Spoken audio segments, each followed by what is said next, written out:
जय भीम। नमो साथियों। साथियों, सुमित रतन जी के ऊपर एक वीडियो बनाया। वैसे बहुत सारी वीडियो बना चुका हूं, क्योंकि धम्मपद संघ जो कार्य कर रहा है उसके दो भाग हैं, दो कार्य हैं। पहला कार्य भारत को बौद्धमय करने के लिए भारत के लोगों को आधारभूत बुद्ध के धम्म का आधारभूत ज्ञान, उसका प्रशिक्षण देना। और दूसरा कार्य असली और नकली बौद्ध भिक्षु के बारे में जानकारियां देना। दूसरा कार्य महत्वपूर्ण क्यों है यह भी मैं आपको बता दूं, क्योंकि पीछे हमने सुना कि आरएसएस ने हजारों नकली बौद्ध भिक्षु भारत में आप लोगों के बीच में छोड़ दिए हैं। अब आरएसएस ने नकली बौद्ध भिक्षु क्यों छोड़े हैं ये आप लोग अच्छी तरह से समझ सकते हैं, ताकि आप तक असली चीज ना पहुंच सके, इसलिए नकली चीज आपके सामने प्रस्तुत कर दी जाती है। जैसे कि जो भगवान बुद्ध का धम्म है, जो आपको त्रिपिटक में मिलता है, वह भी असली रूप में आप तक ना पहुंच सके तो ब्राह्मणवाद ने उसमें भी घालमाल करके नकली साहित्य को आप तक पहुंचाने का कार्य किया। इसीलिए धम्मपद संघ का जो यह कार्य है, जो कि दो भागों में विभाजित है, पहला भगवान बुद्ध के धम्म का प्रशिक्षण देने का कार्य और दूसरा असली और नकली बौद्ध भिक्षु आपको बताने का कार्य, ताकि आप स्वयं से ये परख कर सकें, जान सकें कि असली बौद्ध भिक्षु कौन सा है और नकली बौद्ध भिक्षु कौन सा है। इसी कड़ी में सुमित रतन के बारे में कुछ वीडियो बनाए गए, आपको बताने का प्रयास किया गया कि यह जो सुमित रतन है बहुत से लोगों का चहेता है, बहुत से लोग इसको बहुत चाहते हैं। क्यों चाहते हैं? क्योंकि उनको लगता है कि बहुजन समाज के लोगों के लिए यह व्यक्ति बहुत ही महत्वपूर्ण कार्य कर रहा है। तो एक व्यक्ति ने जो कमेंट लिखा है उसी को आधार बनाकर ही मैं इस वीडियो में बात करूंगा। सुमित रतन जी की पहचान भारत भर में है, जैसा कि मैंने कहा, क्योंकि पहचान तो बहुत से लोगों की है।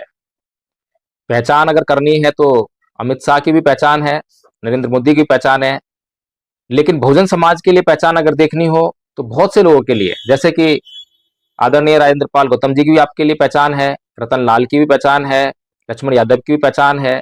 इनको पूरे भारत में ही नहीं बल्कि विदेशों में भी लोग जानते हैं। तो पहचान का मामला नहीं है। पहचान से यह बात साबित नहीं होती है कि वह व्यक्ति वास्तव में आपके हित के लिए कार्य कर रहा है। तो इसके लिए हमें जांच की आवश्यकता होती है।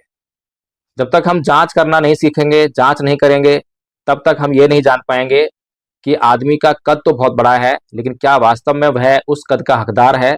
जैसे कि भारत रत्न की बात करें तो बाबा साहेब से बड़ा कद इस देश में कोई नहीं है, बल्कि कहें कि जिनको भारत रत्न दिया गया है बाबा साहेब के अलावा, उनके कद की अगर जांच करें तो कहाँ बाबा साहेब डॉक्टर भीमराव अंबेडकर जो विश्व स्तरीय पर्सनैलिटी हैं, और कहाँ वे लोग जो कि उनसे बहुत दूर दूर तक नजर नहीं आते हैं। तो इसीलिए हमें जो है ये जांच करना बहुत आवश्यक है। तो ये कहते हैं कि सुमित रतन जी भारत की सुमित रतन जी की पहचान भारत भर में है। प्रकाश जी, नीलम जी की भी पहचान कम नहीं है, परंतु वाद विवाद का सही गलत की बातें तो बैठ कर भी सुलझा सकते हैं, तब बातों से गलतियों की पहचान हो जाएगी। और जिसने भी गलती की है उनको धम्म के नियमों से गलती को मानकर आगे बढ़ें, परंतु घर की बातें समाज के सामने नहीं आना चाहिए। कब तक आप जो है घर की बातें समाज के सामने आने से रोक सकते हैं?